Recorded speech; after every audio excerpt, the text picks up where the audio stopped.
தேர்தல் வாக்குறுதிப்படி பயிர்க்கடனை தள்ளுபடி செய்ய வேண்டும் என திருவண்ணாமலையில் விவசாயிகள் ஆர்ப்பாட்டத்தில் ஈடுபட்டு வருகிறார்கள். தேர்தலில் வாக்குறுதி அளித்தபடி பயிர்க்கடனை தள்ளுபடி செய்ய வேண்டும் என அவர்கள் வலியுறுத்தி ஆர்ப்பாட்டத்தில் ஈடுபட்டு வருகிறார்கள்.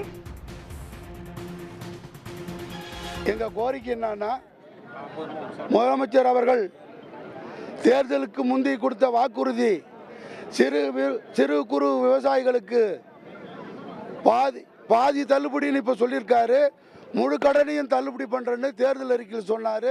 அந்த தேர்தல் அறிக்கை பிரகாரம் பெரு விவசாயிகளுக்கு பாதி கடனையும் சிறு குறு விவசாயிகளுக்கு முழு கடனையும் தள்ளுபடி செய்ய சொல்லி நாங்கள் இப்போ கண்டன ஆர்ப்பாட்டம் செய்துக்கிட்டு இருக்கோம். இன்னும் தமிழ்நாடு பூரா இது நடந்துட்டு இருக்கு.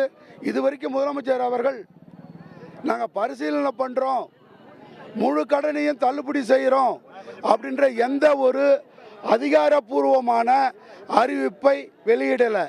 அதனால் அவங்க என்ன தேர்தல் வாக்குறுதி சொன்னாங்களோ, அவங்க சின்னத்துக்கு எப்படி ஓட்டு கேட்டாங்களோ விசில் அடித்து, அதே போல் இந்த ஆர்ப்பாட்டத்தை நாங்கள் அவர் காதுக்கு கேட்குற மாதிரி விசில் அடித்து எங்கள் கோரிக்கையை இந்த ஆர்ப்பாட்டத்தில் பதிவு செய்திருக்கிறோம்.